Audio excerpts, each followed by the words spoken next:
The views and opinions expressed by the hosts do not necessarily state or reflect those of the company and its management. Furthermore, the views and opinions of the guests do not reflect those of the hosts, the show, the management, and the network. You are now listening to Pinoy Mimiology Podcast.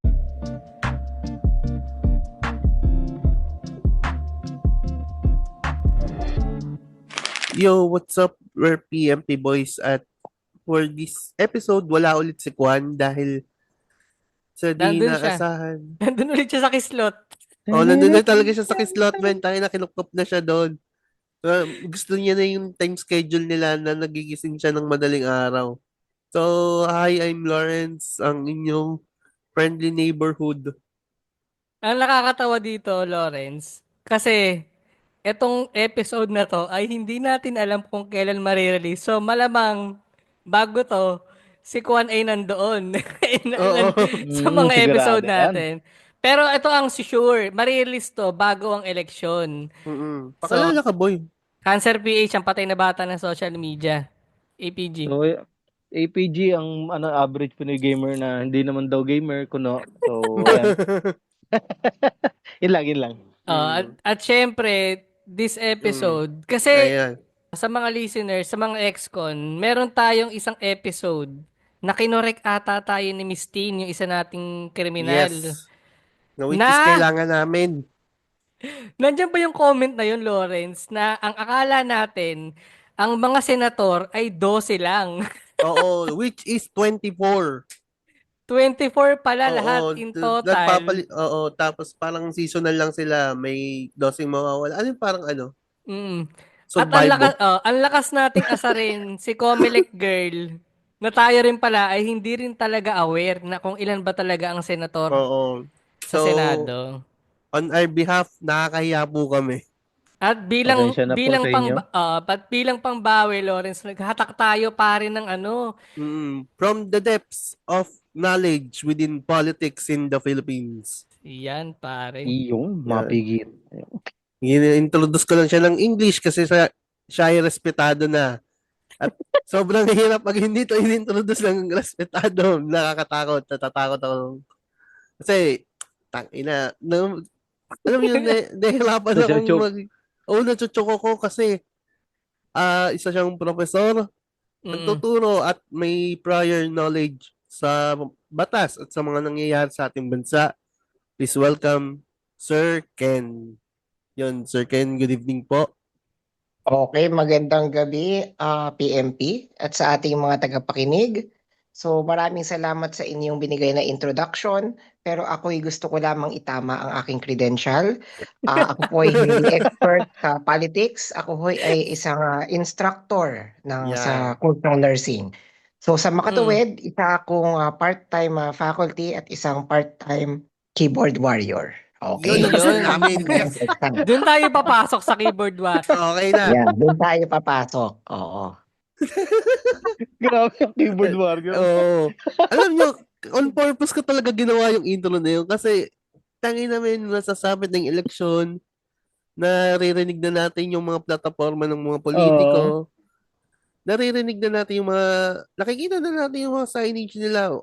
Parang January, December pa lang meron ng mga lumalabas.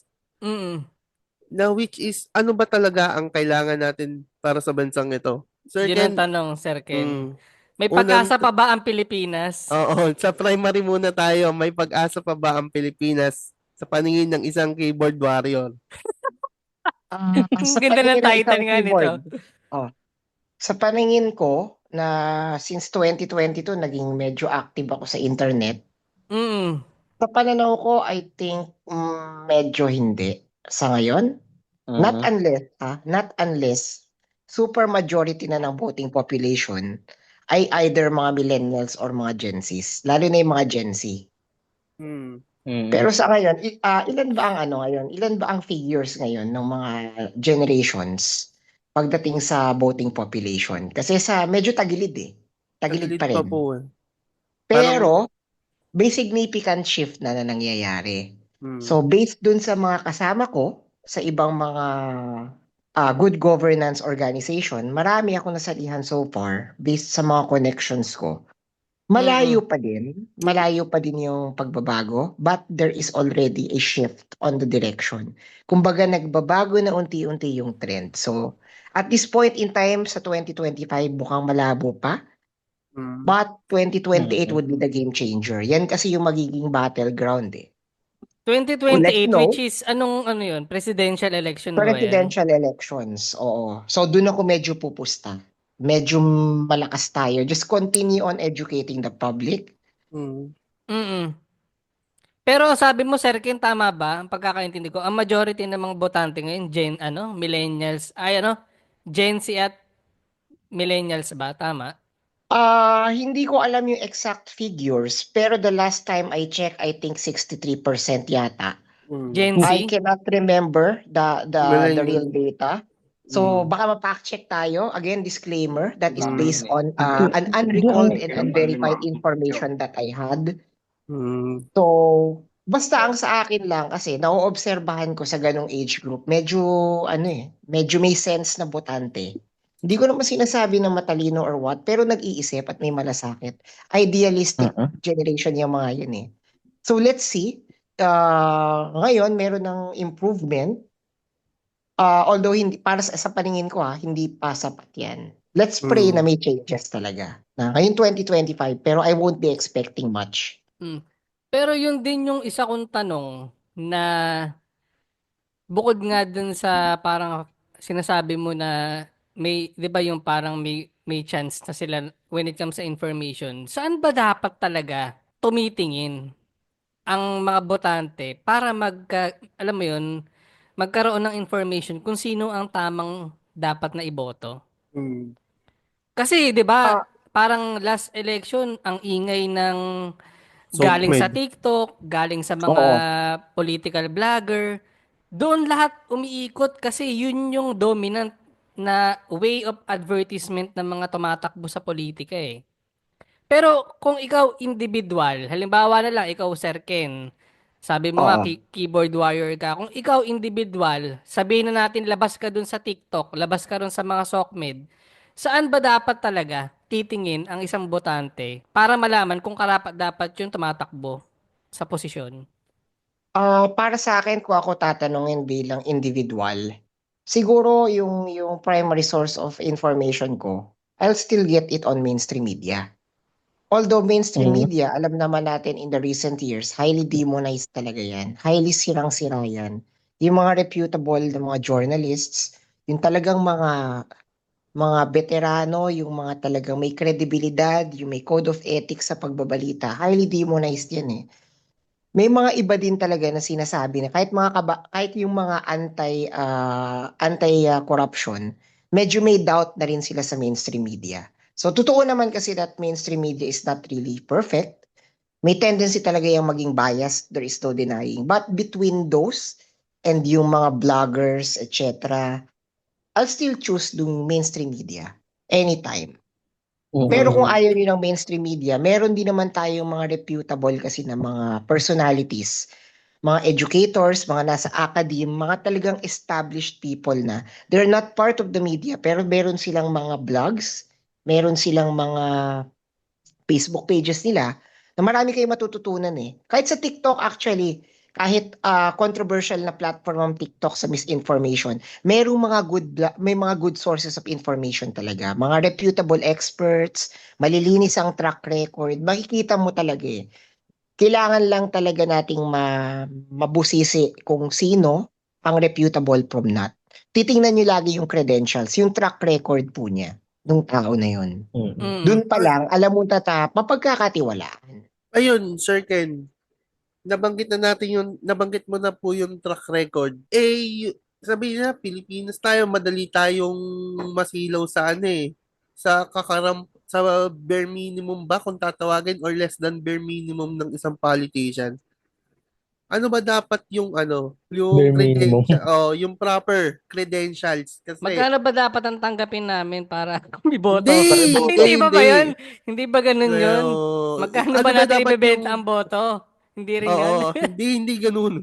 Ano ba dapat yung credentials na makita ng mga botante katulad natin sa isang kakandidato? Tama yun. Gandang tanong ni Lawrence. Ah, para sa akin, medyo mahirap 'yan kung ordinary Filipino ang uusisa. Kasi Okay. kailangan mong i-ano i-weigh mabuti. Una, ang mga Pilipino tamad 'yan mag-fact check, tamad 'yan mag-research. Kitang-kita naman Makikita sa mo intro ko naman, kanina. oo. I mean, makikita mo naman kasi yung credential, ng mga kakandidato. Titingnan mo yung stand nila sa mga social issues. 'Di ba? For example, kandidato anti-Pogo or anti-China sila or pro-China. Makikita mo kasi talaga kung ano yung paninindigan nila, kung ang interest nila or yung mga pangako nila is para sa tao or para sa pansarili nila or para sa mga kaalyado nila. Doon yung makikita yung sinseridad. But of course, 'di ba, election period nga, maaari kasing nagpapabango lang yung mga yan. You're gonna need to look back on the recent years, yung mga interviews nila, mga headlines dun sa mga politiko, and see where they stand. Makikita nyo kasi yung consistency, yung genuineness nandun. Malhahalata nyo kung nagpapabango lang yan dahil mag-e-election, pero yung true loyalty niyan, yung true character niyan, matitrace back niyan sa mga past statements nila, sa mga past stance nila on political issues. So, kailangan alamin nyo kung ano yung nag-a-align sa inyong paniniwala, sa inyong etiketa. Okay. Ay, eto sa circuit. Tayo madami akong tinatanong kasi ano to parang bibihira sa atin itong maging seryoso sa mga gantong bagay. Hindi pa ito seryoso actually. Ayun. Parang nasa ano pa lang tayo nasa ibabaw ng dagat Parang Feeling ko tunog nakakabudol ako nito. Pero I'll try to answer genuinely from the bottom of my heart at sa kung ano kaya arukin ng aking utak. Sir Ken, comedy podcast to Ayusin. Oo, hindi pa ba comedy ito? Pero sige, Lawrence, tuloy mo yung tanong mo. kasi may napanood akong ad ng isang tatakbong ngayon na senador. Tapos inamin niya na kaagad na wala akong alam sa batas. Isa lamang akong Nakakilala ko hamak. yan. Oo. Isa lamang akong hamak na artista. Tingin mo ba siya good shit ba siya o parang ang tanga naman nito para sabihin tong bagay na to para Tapos lang mapala. Oo. tapos tatakbo siya. Parang sinasabi yata ni Lawrence, parang yung pagiging honest niya ba, na wala siyang alam, pero tatakbo siya, mas makakabuti ba yun sa kanya o hindi? Parang yung stupidity ng ganun. Well, para sa akin, good side, I have to give that person props for being honest. Yung palang upfront na inamin na niya agad. Kasi alam ko, di naman niya madedena yan pag nandun na siya Pero, sana naririnig niya yung sarili niya? Siya na nga nagsabi, lumabas na nga sa kanya, sana marinig niya yung sarili niya, wag na niya ituloy, utang na loob na lang. Pero again, thank you for being honest, being straightforward. Yan, okay sa akin yung ganyan. Pero utang na loob lang. Yun lang. Doon ako Maawa ka. Yun pa ang kinagulat ng buong Pilipinas, 'di ba, Sir Ken, na ang daming vloggers, ang daming artistang nag-file nung COC nung nakaraan. Parang ano na ba, parang malapit na ba tayong gumunaw ang mundo? Bakit kaya naging ganun, Sir Ken? Ako, ang teorya ko dyan, unang-una, nakita naman nila yung magandang halimbawa nung nakaraang election, di ba? Doon sila humugot ng una, lakas ng loob, pangalawa, kapal ng muka. Alam nila na winnable sila. Alam na, natansya na nila. May idea na sila. Napahawa ako sa bigote kahit wala So yun yung the evening. Nakita na nila yung pattern kung ano yung kiliti ng botante. Sure win sila, alam na nila yun. Pero alam mo, yun nga yung yun pa yung isa kong parang parang parang curiosity din na bakit nga ganun, Sir Ken, na ang daming botante na ang daling mabola na alam mo yung basta ganun lang yung ginawa, guwapings. 'Di ba meron pang isa dati in interview, bakit mo iboboto si ganito? Ay kasi gwapo po siya. Kasi idol ko siya, sabi ng Oo, matanda. 'di ba? Anong hiwaga halimbawa ng mga Pilipino, kapwa Pilipino natin, ang tumatakbo sa isip nila, bakit lang kaya yung ganun yung Ganun lang yung qualification na hinahanap nila. Basta gwapings, basta sikat, iboboto na nila. Pero sa akin, popularity. Popularity ba Mm. yun? Doon ba papasok yun? Popularity at saka kung sino yung unang pumasok sa isip nila. Alam mo naman kasi, ang napapansin ko sa iba nating kababayan ha, hindi naman sa nilalait ko. Gusto nila yung tipong entertained sila. Gusto nila gwapo, maganda, vlogger, Toot, toot, artista. toot, toot, toot, toot. Hindi sila tumitingin ng mas malalim. They are not thinking about the qualifications at kung ano yung kakayanan nitong tao na 'to na gawin para sa kanila. Basta Mhm. sila, napapansin ko, kung ano lang yung matripan nila kasi nga gwapo, maganda, sikat, magaling Mm. sumayaw, merong positive entertaining memory sila ng bagay na yon. At saka ayaw nila nagki-critical thinking, nag-iisip ng mga plataforma. Kaya nga benta yung no platform, di ba? Mm. Landslide win yan. Isa yun sa mga analysis ko kung bakit. Ayaw ng Pinoy ng pinag-iisip sila. Pero, yun din Tam- yung una kong iniisip eh. Ayaw ng Pinoy na pinag-iisip sila, pero pagdating sa mga showbiz chismis, talagang, ano, Tuloy gising Game na na game gising na na magkaroon daw. ng ano Oo. yan, oh, ng theory. Oh, Pag-chismis ng mga Aldab. Pilipino, pag, pre. gising na gising, di ba, APG? Pero pagka usapang kung sinong Politics. iluluklok natin, Mm. bakit biglang ganun? Biglang tinatamad tayong magbigay ng effort na alam mo yun, mag-research, maging mabusisi. Siguro, Sir Ken na, mas magsalita lang sana. Ewan ko kung magiging negative yung ano mo dito, Sir Ken na. Parang ano Sige. kasi, parang naging ano na rin ng mga Pilipino na, ang kahit sino na lang, ganun din naman eh. Parang may mga ganun kasi. True, Mm. true. Totoo yan. Kasi nga naman, eto ha, from the point of view of the voters, maiintindihan mo din sila. Yung mga nakaraang administrasyon daw, ng mga disente, ng mga ganito, ganyan, Mm. bagalang, hindi pala mura, ganun ang buhay nila. Walang nagbago. So, nung may dumating na isang populist leader, yung parang can relate sila, ito simple lang, ito nagmumura, ito astig. Iba Mm. yung epekto nun sa psyche nila sabi nila. Kasi nga ayaw na nila ng mga disente, yung mga traditional, hindi nga naman kasi gumanda yung buhay nila.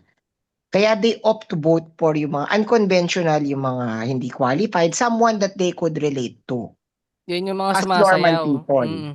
Oo, Mm. kasi isa rin pala yon. Pasensya na sa additional lang ito. Gusto nila kung saan sila nakaka-relate. Aminin naman natin, di ba? Ayaw Mm. natin ng mga talagang English spoken, yung mga medyo magagarbo. Kasi ordinary people, ordinary Pinoys cannot relate to that.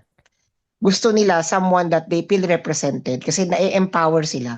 Di bali na maghirap ang buhay nila basta ako relate sa akin yan ang iboboto ko. Parang ganun ba? Oo. Alam mo, Sir Ken, may napanood ako sa TikTok. Ito, content creator to. Pero mas, ano siya, hindi to pas pucho-pucho na, babae to, ewan ko kung nakita nyo na to. Yung meron siyang content doon na sinasabi niya na parang mas okay na nasosurpress o parang mas nahihirapan yung isang mamamayan kasi mas madali siyang makontrol ng mga tumatakbo eh. Alam Oo, mo yun? napanood ko yun, pre, parang ang sabi pa May niya doon. merong studies na ganun no, Mm. APG. Parang ang sinabi The niya doon, con... Na mas maraming kaya, mas mahirap, mas madaling makontrol. Parang kasi Mm. nga, ganun. Mm. ang mangyayari nun, kaya din kinokontrol nila yung educational system. Kasi nga, pag mas tumalino ang isang tao, magkakaroon ng questioning eh. Ang nangyayari ngayon, pag ang isang tao nagkaroon ng questioning, na hindi nila alam yung isasagot doon sa taong yon, mahihirapan sila. Kaya ang ginagawa nila, i-oppress na lang natin itong mga to. Huwag Ayun, natin bigyan ino-oppress ng pala. Mm. huwag natin bigyan ng Masyadong magandang educational edukasyon, system. parang Oo, ganun ba? kasi nga, Oo. magtatanong yung mga yan. Pag natuto, kumbaga, kung pag natuto nga, ganito pala. So, itatanong ngayon yan. May napanood nga akong interview, tinanong siya na ano eh, ano pong alam niyo na ganito? Binalik niya yung tanong na, ikaw, anong alam mo sa ganyan? Parang, ha? Ako ay nagtatanong. Oo nga. Tatakbo parang, ka, boy. parang, ako yung nagtatanong, ba't mo binalik sa akin? Parang sa akin na, bakit? Ba't mo babalik sa akin yung tanong ko? Mm. Di ba? Hindi, pero yun nga, ang nakakalungkot lang doon, kasi 'di ba parang tayo nag-iisip tayo ng matino kung sino yung dapat iluklok. Mm. Kaso, yung bilang natin, halimbawa, lang hindi ko naman parang teorya ko lang to, parang iniisip ko lang na yung bilang natin hindi ganun kasapat compared dun sa sobrang dami talaga na hindi na masyadong Mm. nag-iisip, hindi, wala nang critical Oo. thinking ba? 'Di ba parang mas Tama. nakakaano siya? Majority na sila eh. Parang ganun nga. Tama ba ako nasasabihin ko to? Yung mga tao na hindi nag-iisip, sila yung mga hindi nag-iisip about sa politics, sila yung mga lalong nagrereklamo kapag ka naluklok na. Parang tingin ko din. Parang nangyayari kasi niyan, parang ito na, ano ko lang din naman yun. Dati parang nasa isip ko to na, wag na lang kaya akong bumoto kasi ganun din naman. May time na naging ganun yung thinking ko na ano, kasi parang majority rin naman kasi parang, para sa akin lang kahit sino namang umupong presidente dyan, tayo pa rin naman kasi ang majority tayo, tapos ang presidente isa lang eh. Parang ang hirap din talagang kontrolin ng isang bansa. Yung mga yung mga barangay captain nga, nahihirapan kumontrol ng barangay nila. Paano pa yung buong bansa ang kontrolin mo? Parang anong nangyari kasi naisip ko din, kung hindi rin ako magkakaroon ng pagboto, parang kumawawalan din akong pake. Di ba parang responsibilidad ko yun? As a Pilipino na, king ina, kasalanan ko nakaupo yun dahil din sa akin. Parang ganun. Mm. So, ayun, ang end point ko dun is parang ano na lang din. Siguro maging wise na lang din talaga tayo. Kasi papaupuin natin, ganun. Ano bang Kahit, Sir Ken? Halimbawa, parang okay naman yung buhay mo kahit wala yung gobyerno eh. 'Di ba? tama ba Parang yun o mali? na hindi ka na lang bumoto katulad ni APG. Uy, naboto naman ako. Ah, Sumama ano yun? naman. Yung hindi ka na lang boboto kasi hindi ka naman affected, parang Ay, ganon? hindi po. Oo, yun si Hindi, APG hindi. ganyan eh. Uy, hindi. Gago, hindi, Ang hindi Ba? thinking ko nga lang, daw. Pero ang di ba may mga taong ganun? parang Marami akong parang, kakilalang ganyan. Yun nga yung Mga mga neutral. oo, yung hindi na nga lang kasi kaya Dapat ba naman may nila eh. neutral? Well, siguro sila kaya nila, pero yung konsensya nila, yan diyan kasi magkakatalo. Kung ikaw ay taong may konsensya at may malasakit sa bayan, kahit hindi ka apektado, dapat mag-i-speak up ka eh. Or not or hindi or maaring ganun. Ako kasi masyado akong affected kasi mataas ang sense of justice ko sa paligid ko. But sensitive ako sa ganyan. I think it's part of my personality trait. May mga iba kasi na walang pakialam kasi nga di naman sila affected or kasi nanalo nga yung anak nila or something like that. Pero isipin nyo, dadating ang panahon, what if kung bumagsak ang ekonomiya, kung tumaas ang crime rate, kapag sumobrang sama ng lipunan dahil sa mga hindi nila pangingialam, madadamay at madadamay din sila sa ayaw nila at sa gusto, sooner or later. Kasi alam mo, they're part of a certain population. Once bumagsak tong population na to, damay kayo. Damay sila. So kailangan po natin talagang mangialam. We shouldn't stay neutral. Mm. Ang Sir Ken, ang iniisip ko nitong itong election era, ang iniisip ko lang parang kung sino yung may mga sangkaterbang billboard. Hindi, ito parang iniisip ko lang, hindi ba parang ang bilis ng piliin pag ganun? Halimbawa ako, kung sino yung may Tito, mga, oo, kung sino yung may mga pinakamalaking billboard, parang pinamumukha nila na, ako feeling ko, ay hindi na to, parang nakikita ko pag may malaking billboard na kaagad, ay parang hindi na to hindi na to deserve ng boto ko. Parang ganun, kasi parang mapapaisip ka din eh. 'Di ba? Parang ganong kalaking billboard, saan nila kinukuha yung pera na although alam natin na mayroong mga sponsor yan, pero ang ibig ko lang sabihin, di ba parang ang tagal ng issue nun na pag may nilabas ka, ikukunin mo rin pabalik eventually eh. Uy, di ba So, hinahunting to ng FBI? parang So, ganun siya eh. So, parang mas mabilis sa akin nang piliin ko yung mga yon na hindi ko napipiliin kasi nakikita ko naglalakihan yung mga billboard nila eh. 'Di ba? Parang mas madali siyang hindi nagagamitan ng parang critical thinking eh.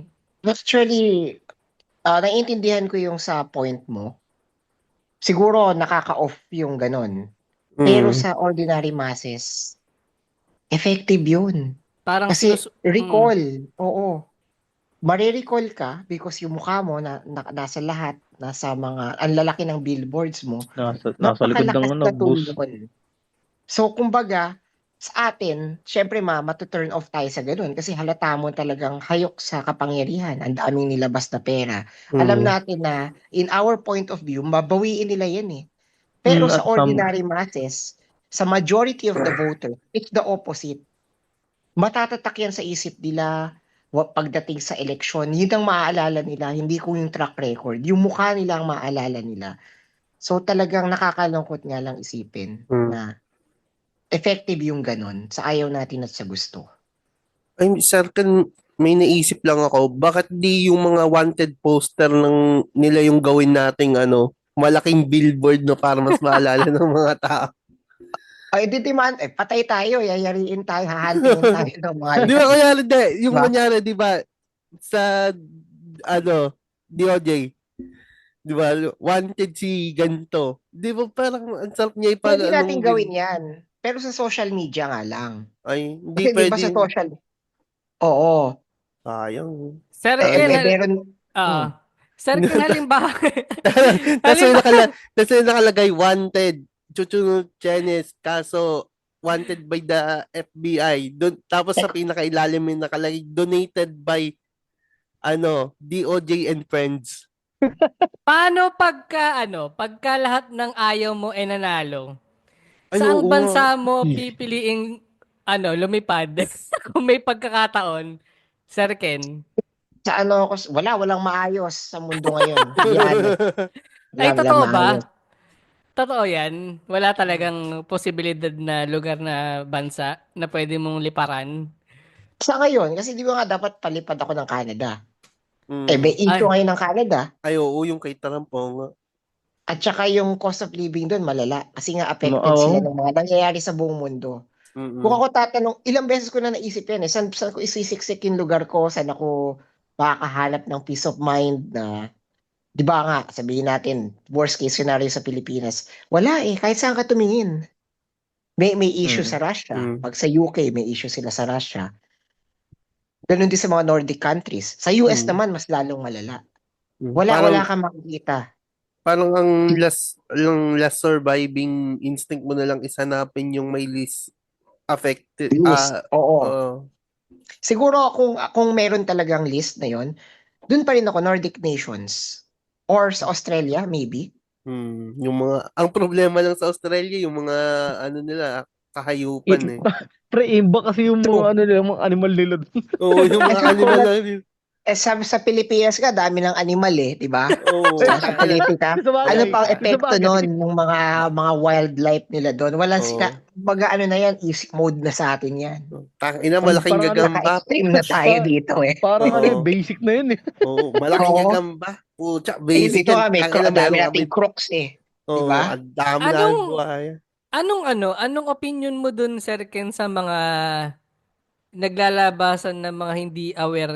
Merong contestant, di ba matagal na yung hindi alam yung Comelec, hindi alam yung mga Gomburza, hindi alam yung mga, alam mo yun, yung hindi sila masyadong educated ba? Ano kayang nun? Anong teorya kaya meron dun? Bakit hindi na nila alam yun?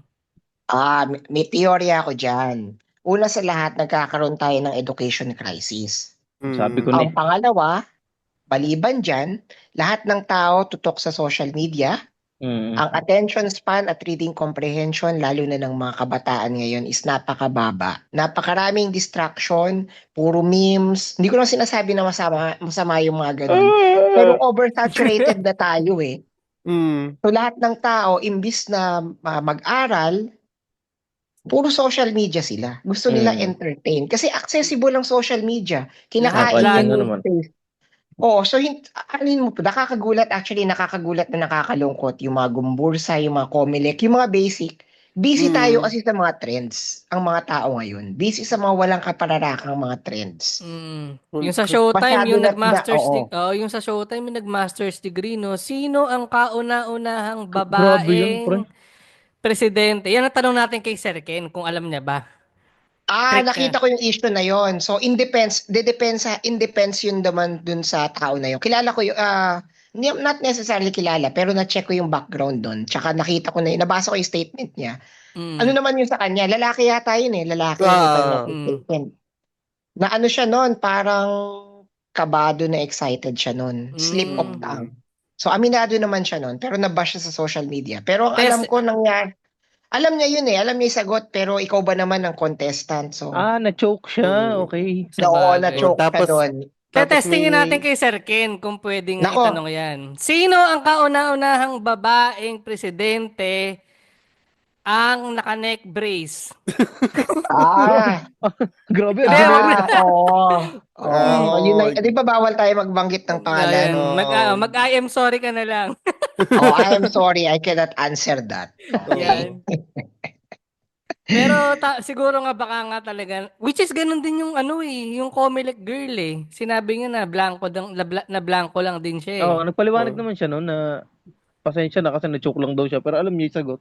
Pero hindi eh, 'di ba yung sa Gumbursa? Yung ano bang sagot doon sa tanong na Majoha. Majoha, 'di ba? Parang so tama nga yung analysis, yung parang sinabi ni APG na yung educational crisis, parang meron siyang factor para hindi na magkaroon ng critical thinking yung mamamayan. Kasi Huh? ano yun pre eh. Kasi isipin mo talaga parang sa ano na nga lang sa atin na lang sa mga trabahante natin eh. Parang okay na tayo na 8 to 5 eh. Parang ano yan na lang buhay mo. Parang paikot-ikot na lang. 'Di ba at some point dapat magsawa ka na yun na lang at yun na lang parang ganun 'di ba? Parang mapapaisip ka na ano hanggang dito na lang ba ako? Parang ganun. Mm. Eh ayun yung nagiging napansin ko nun sa ano kasi yung napanood ko yung PBB pre. Parang ang lala. Tain ha? Ano yung sobrang ano nila, sobrang brain dead na ng mga bata ngayon na ano. Yung si Rizal hindi na alam yung ang nickname ni Rizal, yung mga basic na ano. Oh, di meron pa nun, di ba?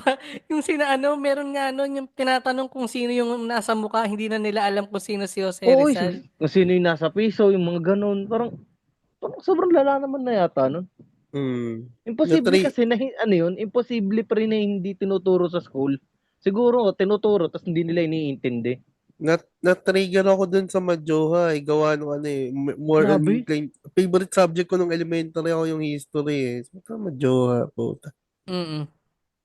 Pero meron akong, nabanggit ko na rin to Sir Ken dati sa mga parang previous episode namin na bakit kaya hindi na lang yung mga taxpayer yung merong karapatang, alam mo yun, Bumoto. bumoto. Kasi parang 'di ba ang nangyayari, lahat pwedeng bumoto eh. Pero nga kasi, yung Depende sa tax. Dapat yung ano, depende sa tax. Tama ba ako, Sir Ken, yung VAT? Parang lahat tayo may access sa VAT. lahat tayo apektado nun eh. Basta may binibili ka na commodities eh. Oo. Eh, di ibig sabihin, lahat din Ay, tayo sa doon bagay, boboto. taxpayer nga din. Oo, tangina, tumalino ako doon, men. Oo nga, mali tayo dun. Brain power Ay, 100%. flower mo Ay, eto pala, Sir Ken. Ano yung top, sabihin na, sige, top 3 factors ng isang politiko na kung bakit siya nagsasucceed manalo sa political game sa Pilipinas. 3. Siguro Top, top 1 ko pera, machinery. okay. Yan. Yan. Pangalawa, keyboard warrior siguro, social media army. Alam mo naman 'di ba mayroong isang kandidato na nag-shopping ng mga vloggers, 'di ba? Ease. So ayan another factor, who owns the internet, who controls the social media, controls the people. Parang ganon. So syempre, related pa din yan sa money. Kasi syempre, pag magkaroon ka ng ganung reputation, kailangan maglalabas ka ng pera. So number 1, pera, money. Number 2, yun nga yung control mo ng social media, the way you control the narrative. And number 3, kailangan magnanakaw ka siguro. Kailangan may record ka ng crime. No, Diba? magnanakaw ng puso ng tao. Yun, well, Yun. So, magnanakaw ka ng puso ng tao, ng kailangan, masa. hindi, mali. Medyo baguhin ko yung 3. Kailangan sikat ka. Yan. Kailangan Ayun. Yan. naman yan. Or vlogger ka, yan. Yan ang number 1. Top 3 yan. Pero ano na lang, eto, yung mensahe mo na lang sa mga botante na sana may makarinig nito, ano yung mensahe mo sa tamang paraan para makaboto sila ng kung sino yung tamang tao na iluluklok? Ano yung message mo na pwedeng maka-educate man lang sa kanila? Parang ganun ba? Well, ang sa akin, Utang na loob. Parang awa nyo na, guys. Eto, yan. Yeah. Nabanggit mo utang na loob. Kasi natutulungan naman ako nito eh. Kasi Oo. nabibigyan naman ako nito eh. Pero, meron siyang record na corrupt. Pero Oo. natutulungan nga yung ano ko, yung Oh, ako yung parang nasasakupan. Siya pa scholar rin, yung anak ko dahil sa kanya. siya pa rin ang Kay Mayor iboboto ko ganto eh. ganyan. Parang ganun eh, di ba? Nandun nga yun eh. Anong ano dun? Di ba Sour, parang, utang na loob sa isang politiko. mm anong say natin dun, pre? Well, sige, utang na loob. Ang laki ng magbayad ka ng utang na loob, iboto mo yan, pero mas malaki ang babawiin yan sa'yo. Higit Mm. pa dun sa binigay niyang pabor sa'yo. Yan. Well, nagets kita doon kasi baka ang isipin mo na naman yung parang ito na naman tayo sa parang hindi siya apektado eh. Pero yung paligid niya apektado nung sistemang mali. Pero siya dahil naambunan siya ng tulong, eventually magdo-domino effect, parang ganun nga. Gets ko yung sinasabi ni Sir Ken doon. Eto Sir Ken, anong masasabi mo dun sa dynasty natin? Ano ba siya? Kasi may nakita akong post eh, si ano yung maraming lupa. Sabi niya kung Si yun sila, Villa de Calamba. Oo, yan. yun. Sinasabi niya na may kumontra sa kanya na isa ring tumatakbong senator eh. Parang, ang pangontra nga doon, anong masama sa dynasty eh kung nakakatulong naman na kami ng ilang generations eh. Well, nakatulong. Mali ba yun na generations na kami nandito sa city na to, nakakatulong naman kami. Anong masama? Pwede ka naman tumulong kahit hindi ka miyembro ng dynasty. Di ba? Mm. Tama. Kasi being member of the dynasty, ang daming mga ano niyan, ang daming abuses niyan na pwede mangyari diyan. Halimbawa, kung ang mga nakaupo, karamihan is kamag-anak mo, paano pag may problema sa'yo? Ipagtatanggol ka ng mga yan, di ba? Hindi sila magiging pro-people, magiging pro sila sa kung sino yung kapamilya nila. Nagiging family interest yan. Mm. So, at saka you cannot serve the people naman. I mean, you can serve the people naman without being a member of a dynasty. Tingnan nyo yung isang presidential candidate last election. Wala ni isa sa kamag-anak niya ang nasa politika. Diba? Mm. Pwede ka naman makapag-serve kasi ang daming opportunities for abuses niyan if you have families in high position. Mm. So, dun pa lang, may conflict of interest na agad. Sa bagay, tama nga naman. Kayo bang dalawa, pro-dynasty o ano, anti-dynasty? Matagal na akong anti-dynasty, man. Antay din ako, pre. Kasi dito sa... Ewan ko kung alam mo to rin sa, di ba, yung sa Santa Rosa. Alam mo na yan kung sino yung mga yan. Dito din Men, meron din kami. Oo, si ano, kilala ko din dyan. Di ba? Men, tatay ng lolo niya hanggang sa ngayon, ang nakakasawa kasi dito, pre. Walang nagbabago dun sa... Ewan ko kung may nagbabago or hindi ko lang ramdam. Anong nangyayari kasi ganito? Yung isa tatakbo ng mayor, yung isa, yung kapatid niya tatakbong vice mayor. Mayor. Next halalan, ang tatakbo namang vice mayor yung kapatid niya. Mm. Tapos siya naman yung magiging vice president. Parang nagsasalita na lang silang dalawa. Parang ano nga, men. Tawag dito, tapos may dadagdag ng family member, tapos magsasaluhan sila. Di ba kilala mo yung isa dito, naka-apelyido ko, pre? Oo. Ang lala nun, Notorious. pati yung anak niya, di ba? Pina-board member niya, tapos pinatakbo niya ngayon bilang ano, di ba? Parang, ngayon sasabihin nilang walang family dynasty. Ano yun? Kaya nga sana maging widely implemented yung yung sa Pasig, yung parang may anti-dynasty ata sa Pasig or what. Kung tama ako, di ko alam tama yung sinasabi ko. Yun sa Pasig, pre, shoutout na lang din kay Tropa, pre. Ang galing nung ginawa niya doon. Parang imposible siyang ma-implement sa buong bansa. Yun yung idea ko doon. Siya Pero na good. ata yung pumutol ng dynasty dun sa Pasig eh. Yung mayor dun. Tapos ang ginawa pa niya nitong, ewan ko kung nakita niyo na to, pre.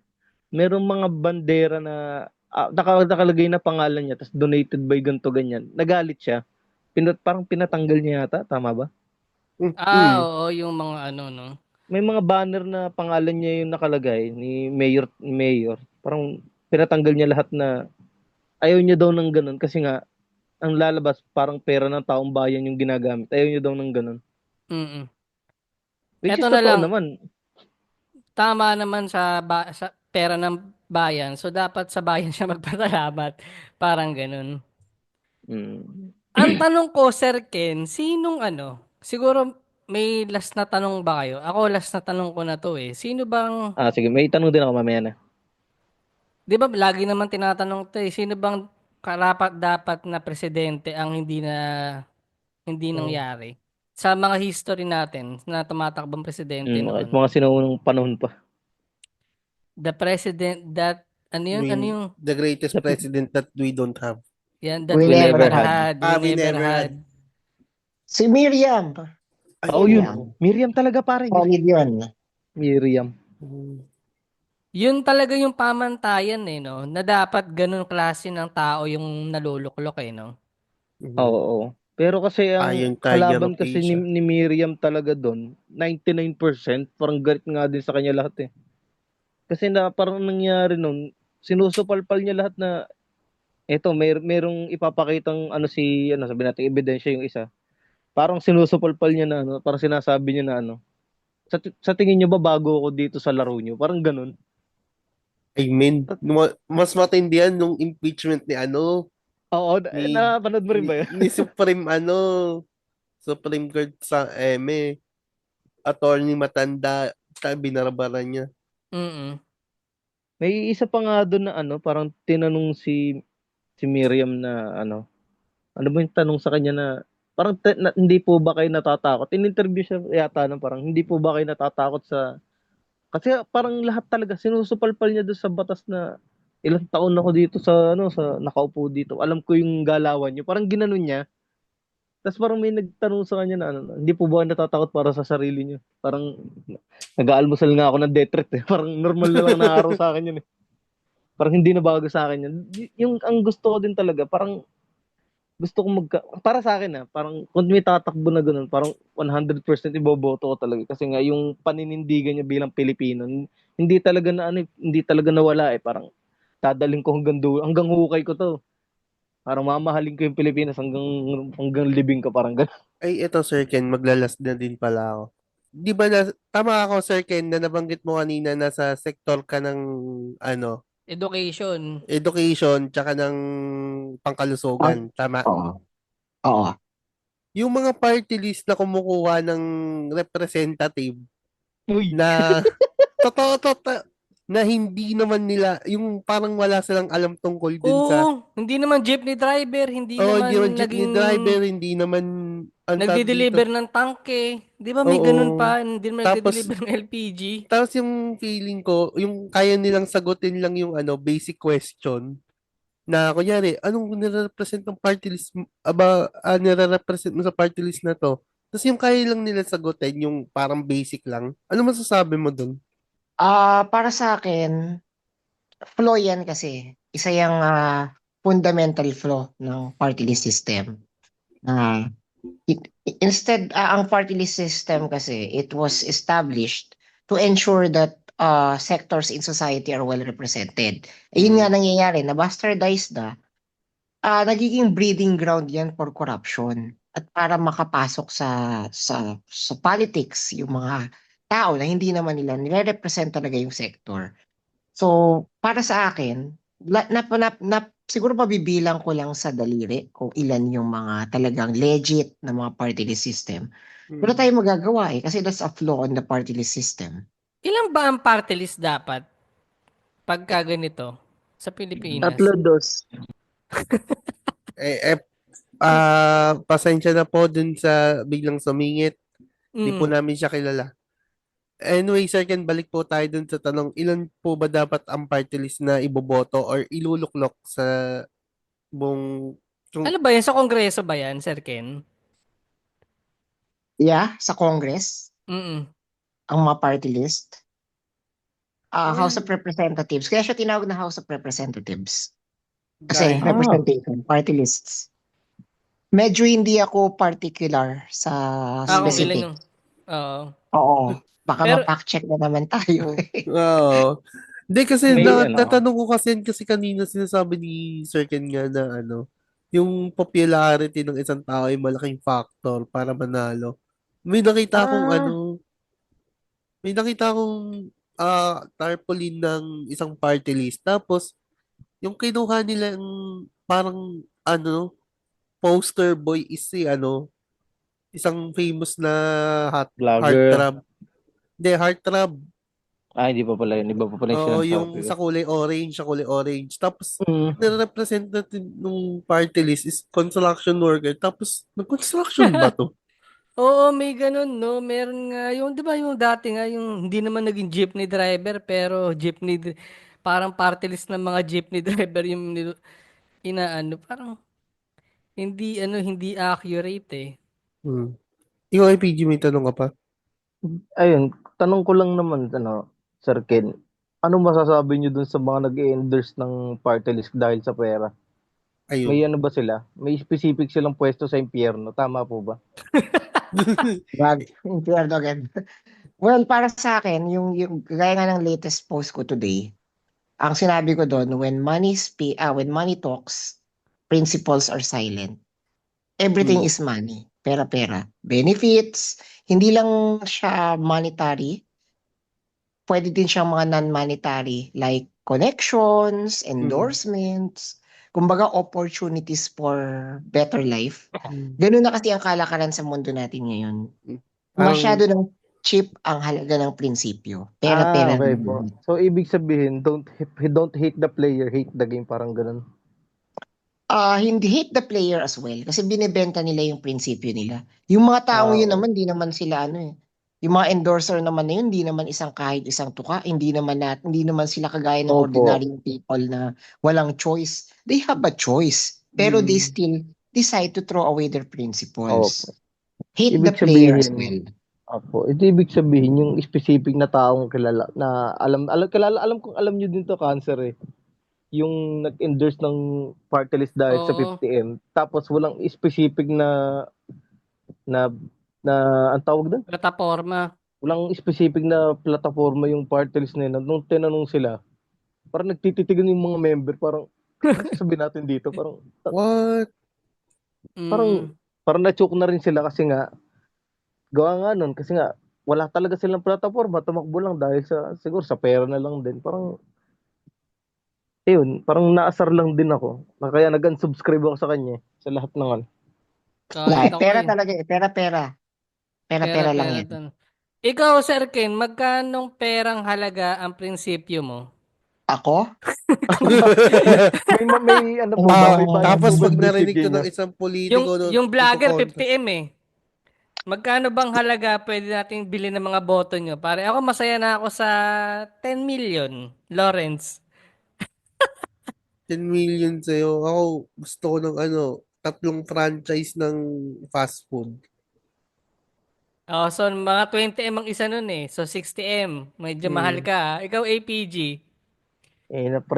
Magpapabaril na lang ako kaysa mag-franchise ng ganyan. Ah! Ah, Hindi Talagang, kasi hindi sa pagiging hypocrite or something na ganyan, na dahil sa pera. Pero yung ina kasi pre isipin mo mag-endorse ka ng party list na wala namang plataforma.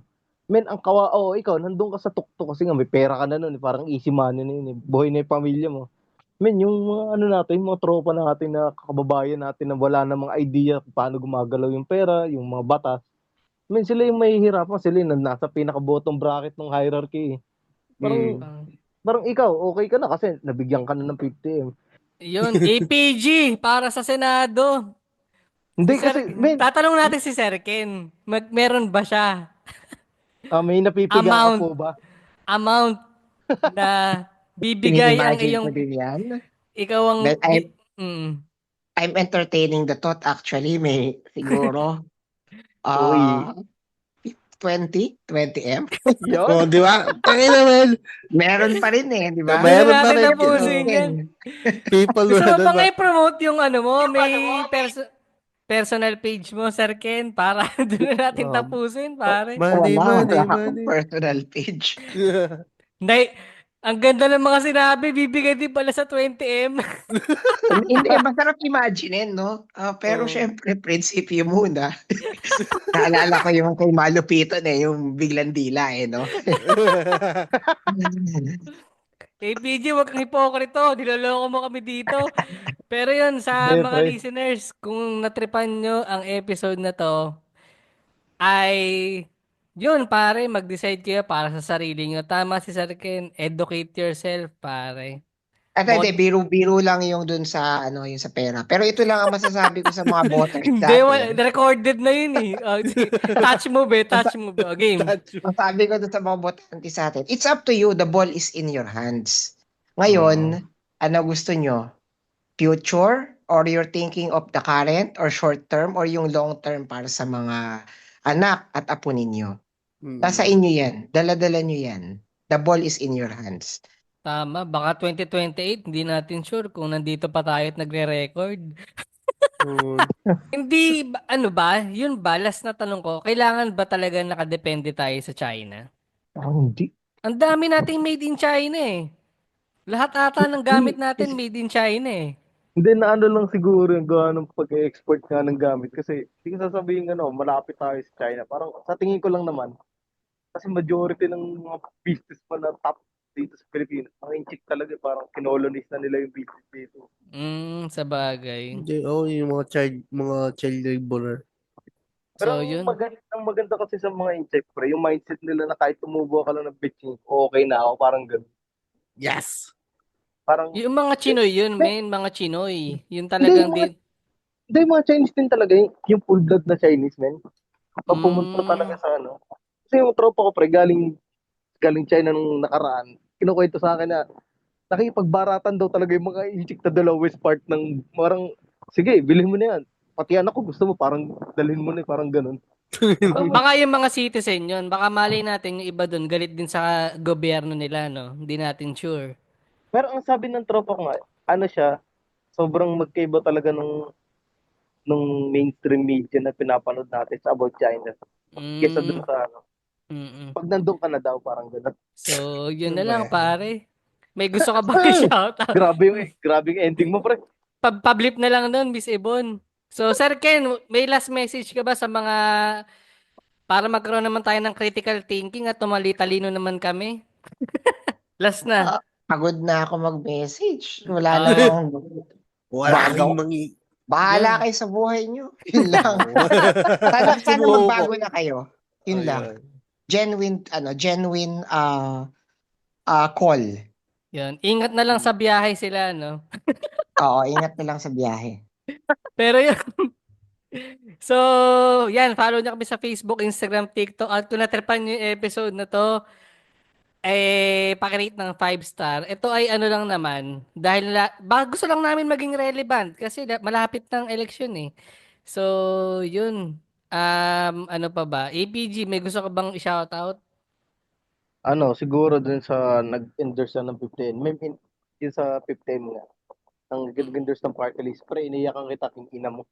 Yun, umiyak daw si APG doon. Ilang luha Sasaktan yan. ako, baby! So, Nakakasama lang ng loob, pre. Pero wala na akong magagawa eh. Yun yung tingin niya mas maganda para sa sarili niya. Decision naman niya. Sana na lang, tayo, ma-snap tayo ni Thanos lahat. Yan, 1, 2, 3. Bye-bye. Bye. Salamat, Sir Ken. Thank you, Sir Jen. Pinagpayaban mo kami. Salamat din. Sana yung pinupuyat. Paalam.